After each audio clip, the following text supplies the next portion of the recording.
उत्तर पुणे जिल्ह्यामध्ये रात्रभर कोसळणाऱ्या पावसामुळे या ठिकाणी शिरूर, आंबेगाव, जुन्नर असेल, खेड असेल या तालुक्यांना मोठ्या प्रमाणात पावसानं खरं तर जोरदार हजेरी लावलेली आहे।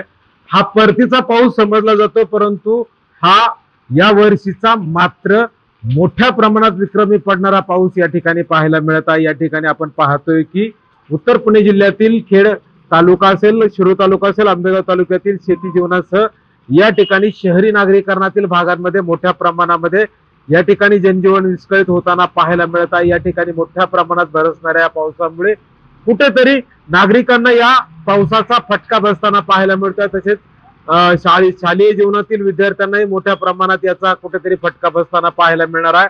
या ठिकाणी रात्रभर कोसळणाऱ्या विजांच्या कडकडाटासह हा पाऊस पडत असल्याने शेतीमालाचं मोठ्या प्रमाणात कुठेतरी नुकसान होतंय, तर कुठील काही खरीप पिकांना मात्र याचा जीवदान पाहायला मिळत आहे। बाजरी अंतिम टप्प्यात आलेली आहे, त्यामध्ये या ठिकाणी मूग असेल, जे कडधान्य असेल, सोयाबीन असेल या पिकांना मात्र या पावसाचा जोरदार असा फटका पाहायला मिळत आहे।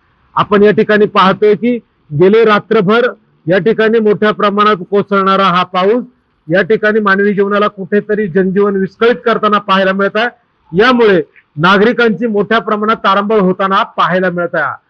असाच जर पाऊस बरसत राहिला तर शेतीमालांचं मोठ्या प्रमाणात नुकसान झाल्याशिवाय राहणार नाही। अमोल दरेकर, जय महाराष्ट्र, शिरूर, पुणे।